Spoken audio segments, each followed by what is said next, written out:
My fiancé cheated on me, with my sister. I didn't scream. I didn't beg. I made one promise, they wished I hadn't. I sat at the dinner table in my parents' house, expecting a normal family meal.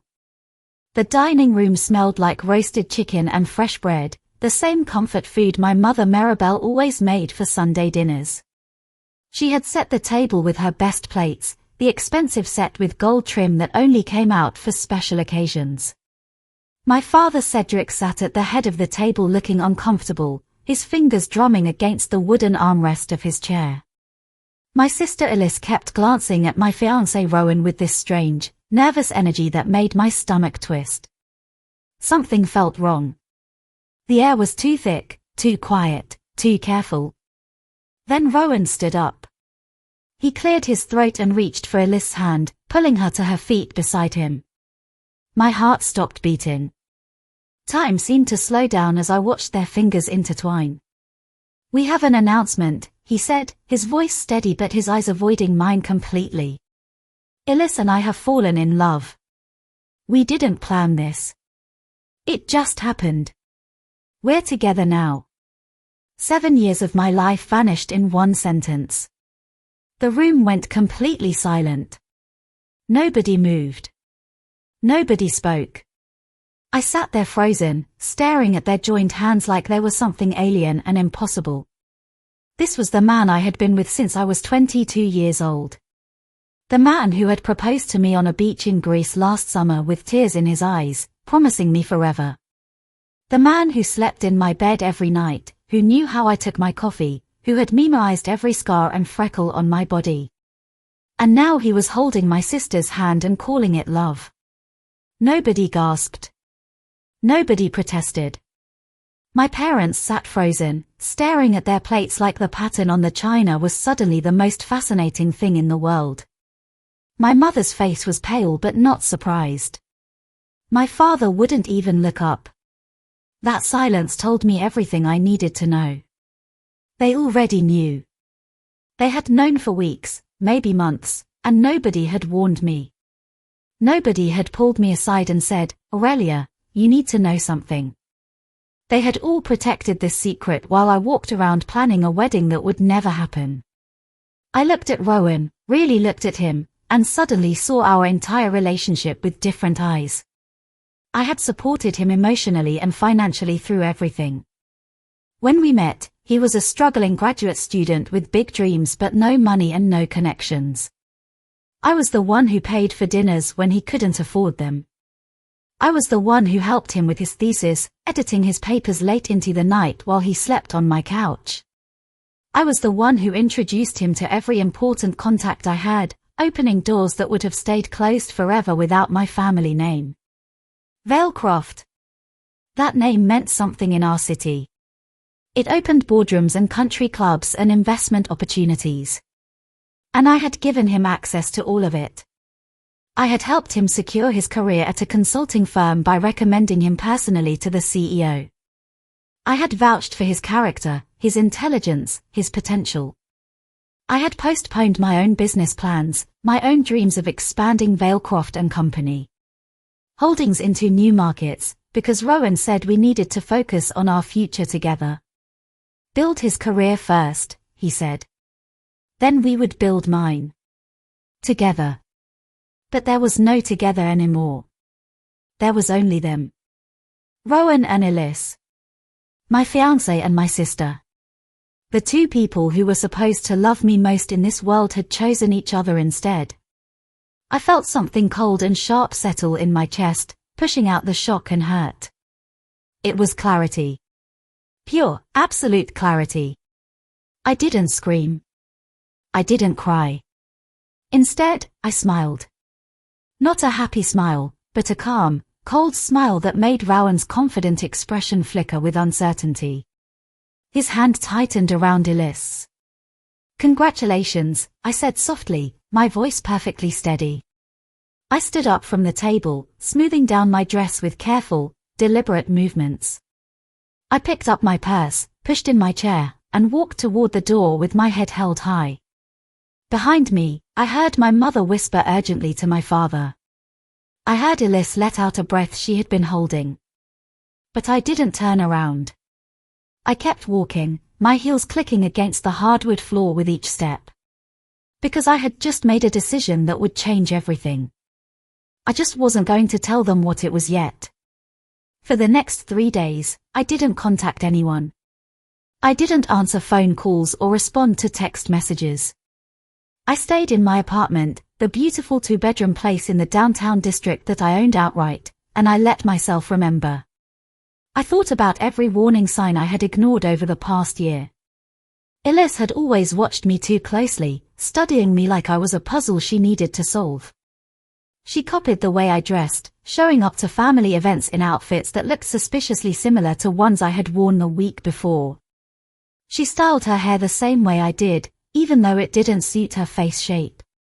She repeated phrases I used in conversation, my exact words coming out of her mouth like she had memorized a script. At first, I thought she admired me. Sisters do that sometimes, right? Little sisters look up to big sisters and try to emulate them. But it was more than admiration. It was obsession. She didn't want to be like me. She wanted to be me. And taking Rowan was the final piece of that puzzle. I remembered family dinners where she would find excuses to sit next to him instead of across from him. She would laugh too loud at his jokes, throwing her head back in exaggerated delight. She would touch his arm when she talked, her fingers lingering just a second too long. She would ask him questions about his work, his hobbies, his opinions, hanging on his every word like he was the most interesting person in the world. I remembered asking her once, casually, if she liked Rowan. She had laughed, a bright, innocent laugh that I now realized was completely fake. Don't be silly, Aurelia. He's your fiancé. I'm just trying to get to know my future brother-in-law better. I had believed her. I had actually believed her. Because she was my sister, unfortunately, I was too blind to see the obvious. On the 4th day, I called Rowan and asked him to meet me at a coffee shop downtown. Neutral ground, away from both our apartments and away from my family. He agreed immediately, probably relieved that I wanted to talk privately instead of causing a scene. He came looking guilty but also relieved, like he was glad the secret was finally out in the open and he didn't have to hide anymore. We sat across from each other in a corner booth, 2 cups of coffee cooling on the table between us. Neither of us touched them. Why? I asked simply. Just that one word, but it contained everything. Why her? Why now? Why at all? He shifted in his seat, unable to meet my eyes. His fingers played with a sugar packet, tearing it open and spilling white crystals across the table. You don't need me anymore, Aurelia, he said finally, his voice quiet. You're so strong, so successful, so in control of everything. You have your own money, your own business, your own life. Elise needs me. She's gentle and soft and she makes me feel like I matter. Like I'm important. Like I'm the man, you know. I stared at him across that table, and understanding flooded through me like ice water in my veins. This wasn't about love. This wasn't about passion or connection or any of the things people talk about when they describe true romance. This was about his ego. I had helped him become successful. I had opened every door, made every introduction, provided every opportunity. And now that he had achieved some level of success, my strength made him feel small. My independence made him feel unnecessary. My competence made him feel inadequate. So he chose my sister, who was softer and needier and more dependent, because she made him feel big and important and powerful. She made him feel like a man in a way that I apparently didn't anymore. Because I had committed the terrible sin of being successful and not needing to be rescued. The realization should have hurt. Instead, it made everything perfectly clear. I knew exactly what I needed to do. I leaned forward and spoke clearly, making sure he heard and understood every single word. I'm going to make you one promise, Rowan. Just one. I won't interfere with your relationship with Elise. I won't fight you. I won't expose you to anyone. I won't tell our friends what really happened or try to turn people against you. I'm going to step back completely and let you two be together. Relief washed over his face so obviously that it was almost insulting. He actually smiled, his shoulders relaxing for the first time since we sat down. Thank you, he said, and he sounded genuinely grateful. I was worried you'd make this difficult. I know how you can be when you're angry. I smiled back, cold and calm. Why would I make it difficult? You two clearly deserve each other. He left the coffee shop thinking he had won. He thought my calmness meant I had given up, that I was being mature and gracious in defeat. But I hadn't given up. I had just stopped protecting him. And that was going to make all the difference. Because Rowan Hartwell had built his entire life on foundations I had provided. His job, his reputation, his connections, his lifestyle. All of it traced back to me in one way or another. He lived in MY apartment, the one I had bought 3 years ago. He drove MY car, the one registered in my name because his credit wasn't good enough to lease a decent vehicle. He wore suits I had helped him buy, ate at restaurants I had introduced him to, socialized with people who only knew him because they knew me first. And I was about to quietly, legally, and methodically remove every single one of those foundations. Not out of revenge, exactly. But out of self-preservation. Because I was done being the person who held him up while he looked down on me for being strong enough to do it. I started immediately.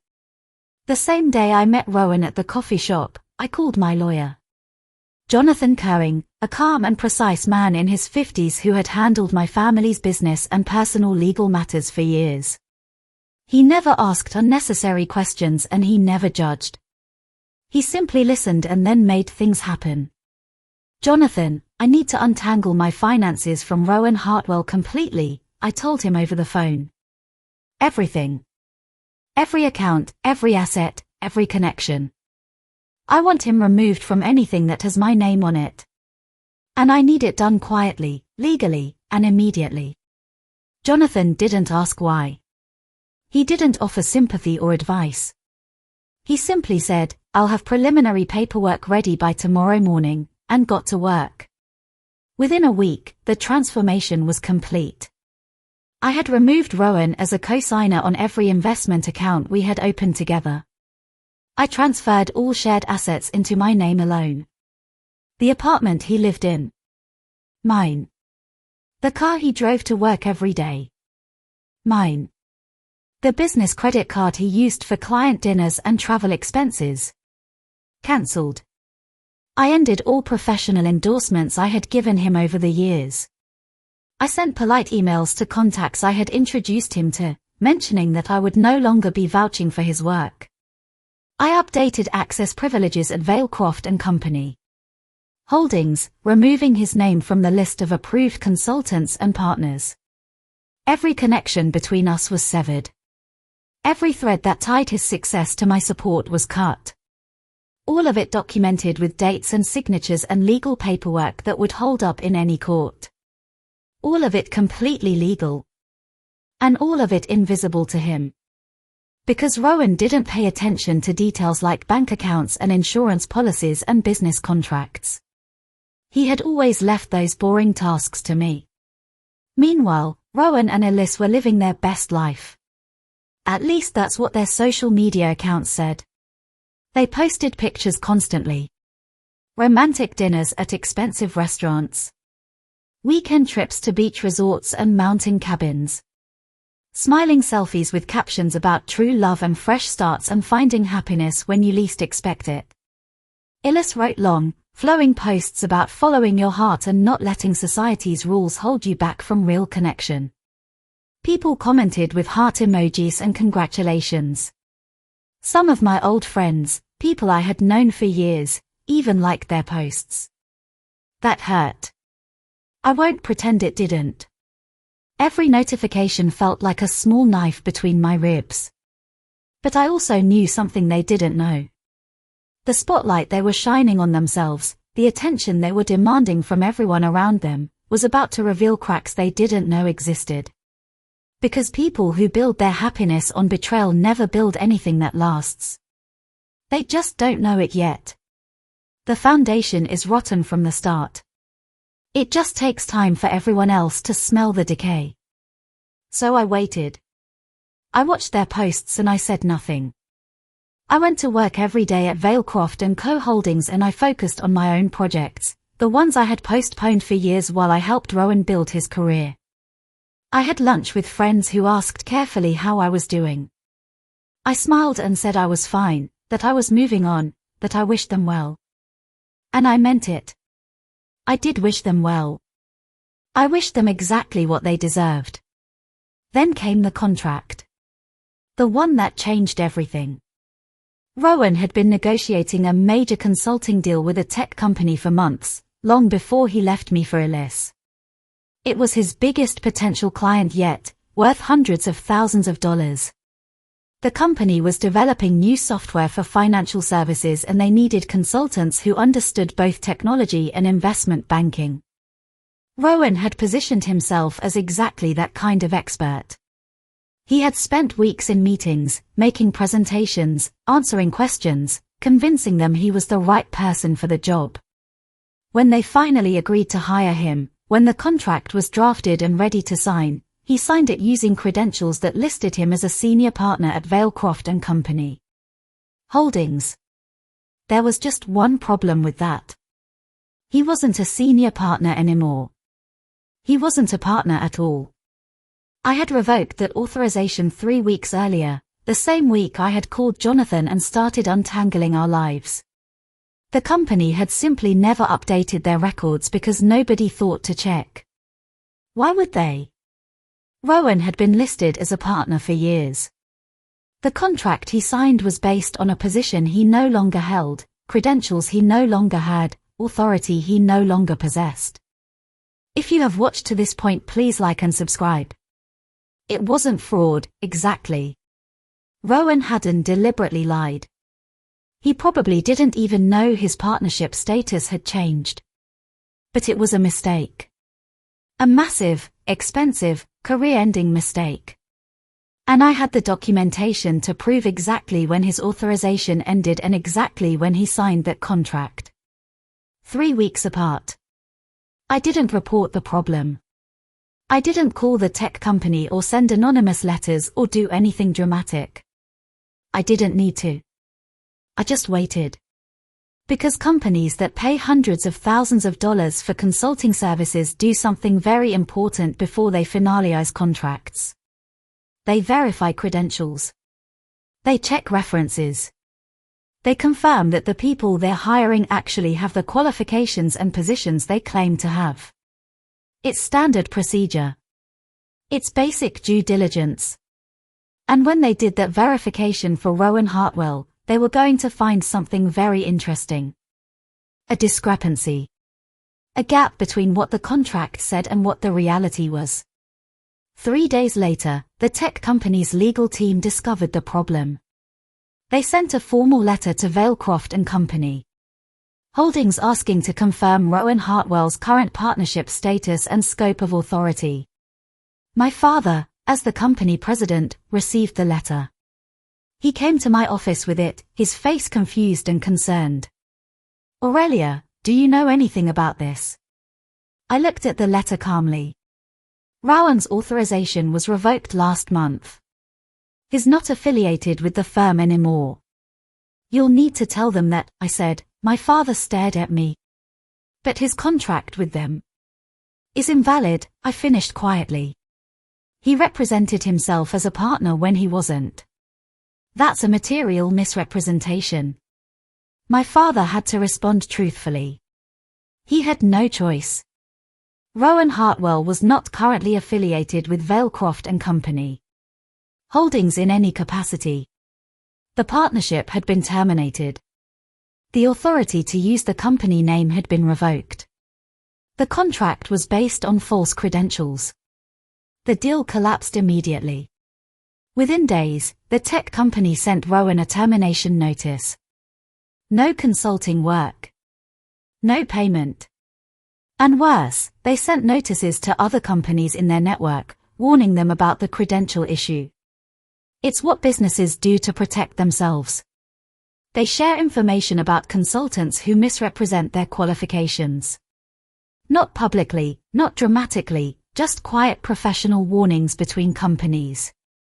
Other clients Rowan had been working with started asking questions. If he had misrepresented himself to one company, what else had he exaggerated? Did he really have the qualifications he claimed? Were his other credentials legitimate? Could they trust anything he said? Funding for his projects froze while companies investigated. Business partners distanced themselves, not wanting to be associated with someone whose credibility was suddenly questionable. His professional reputation, the one I had helped him build contact by contact and introduction by introduction, began to crumble. And there were no accusations. No scandal. No dramatic confrontation. Just simple facts revealing themselves at exactly the wrong time. The truth, quiet and undeniable, doing all the work. My mother called me 2 weeks later, her voice tight with tears. Please, Aurelia. Please fix this. Your sister is devastated. Rowan is panicking. He's losing clients. His business is falling apart. The whole family is falling apart because of this situation. I agreed to meet them at my parents' house. When I arrived, the atmosphere was heavy with tension. Ellis was there, her eyes red and swollen from crying. She looked smaller somehow, diminished. Rowan sat beside her on the couch, his face grey and exhausted. My father sat silently in his usual chair by the window, staring out at the garden, still avoiding everything like he had avoided the affair. Still choosing silence over action.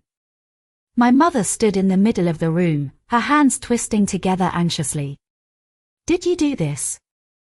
Ellis demanded the moment I walked in. Her voice was shaking with anger and fear. Did you sabotage him because you're jealous? Because you can't stand to see us happy? I looked at her calmly, my face expressionless. I removed my support. That's all. I took back what was mine. The apartment, the car, the business connections, the professional endorsements. Everything that belonged to me. Everything I had been providing. I took it back. Rowan stood up, his fists clenched. You ruined my career. You destroyed everything I built. You built nothing, I said quietly. I built it. I opened every door. I made every introduction. I vouched for your credibility when you had none. You just walked through the doors I opened and took credit for the journey. When I stopped opening doors, you found out very quickly that you couldn't open them yourself. My mother stepped forward, her voice pleading. His family now, Aurelia. We have to protect family. We have to help each other. That's what families do. I turned to look at her, really look at her, and I felt years of hurt and anger finally rising to the surface.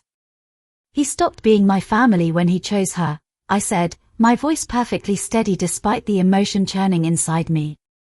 And you stopped protecting me the moment you knew about their affair and said nothing. You chose to protect them and their secret instead of warning me. So don't talk to me about what families do. The room went silent. My father finally turned from the window, his face pale. We hoped it would pass. That it was just a phase. We didn't want to hurt you if it turned out to be nothing. It wasn't nothing, I said. It was my life. My 7 years. My future. And you all knew and you all stayed silent and you all protected them while I planned a wedding that was never going to happen.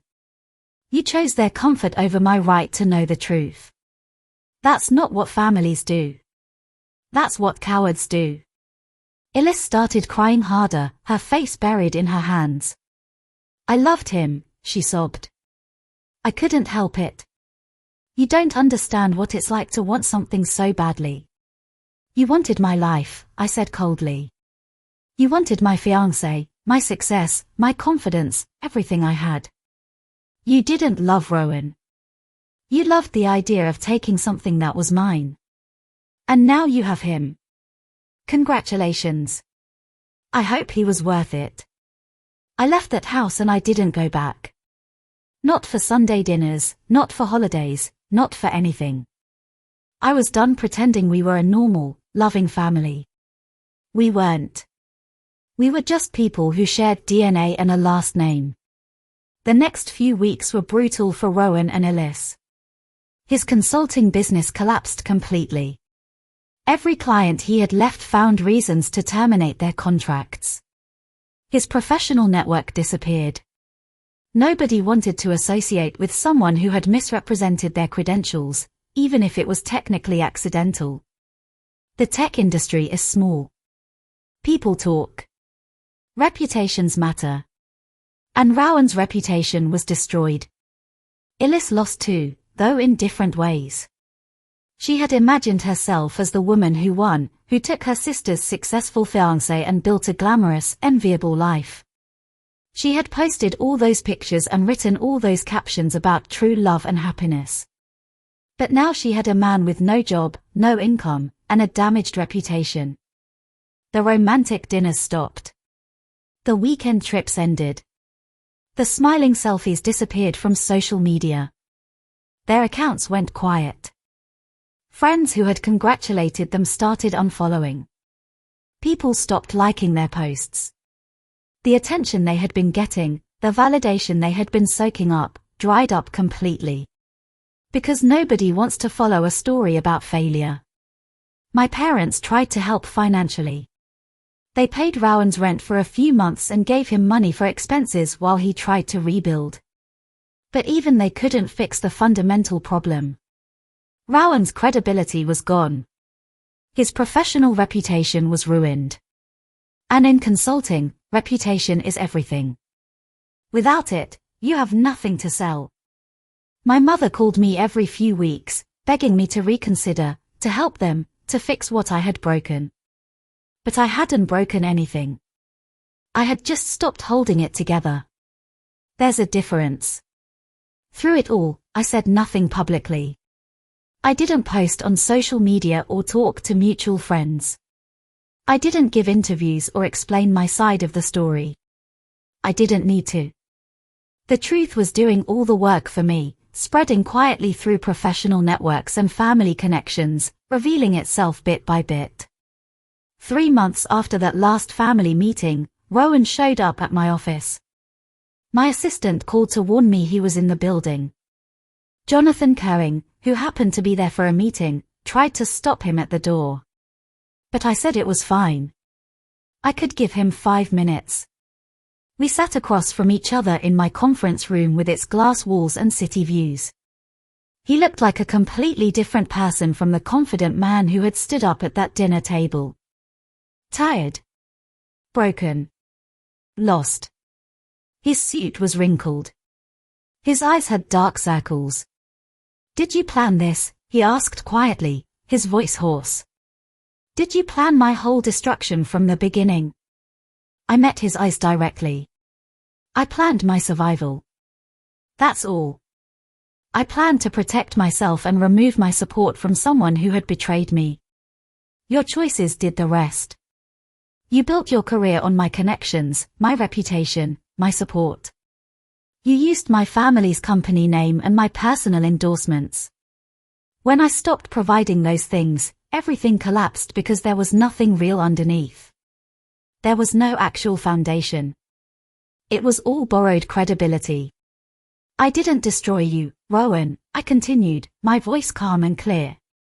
I just stopped protecting you from the consequences of who you truly are. I stopped opening doors and making introductions and fixing your mistakes. I stopped being the foundation you built your life on. And without that foundation, without me, you fell. That's not my fault. That's just reality. He sat there for a long moment, staring at his hands. Then he stood up and walked to the door. He paused, his hand on the handle. I'm sorry, he said without turning around. For what it's worth, I'm sorry. It's worth nothing, I replied. But thank you anyway. He left without another word. I never saw him again. I heard later that he moved to another city, trying to start over somewhere his reputation hadn't followed him yet. Ellis stayed in town, but we didn't speak. My parents tried occasionally to bridge the gap, but I made it clear that some bridges, once burned, cannot be rebuilt. I moved on with my life. I expanded Valecroft and Company holdings into new markets like I had always planned. I traveled. I built new friendships with people who actually valued loyalty and honesty. I learned to trust myself again. And I learned something important. Sometimes the most powerful thing you can do isn't revenge. It's simply stepping back and letting people face the world without you holding them up. Because when you stop protecting people from the consequences of their choices, the truth reveals itself. And the truth, quiet and patient and inevitable, is more destructive than any revenge could ever be. If you've made it this far in our story, thank you for listening. If you enjoyed this story, if this resonated with you, if you've ever had to stand up to toxic family members or protect yourself from those who should have loved you, please share this video. Leave a comment about your own experience because you're not alone in this fight. And don't forget to subscribe to this channel for more stories about real people standing up to injustice and finding their strength. A special appreciation to my Domaniers. Thank you so much for supporting my channel.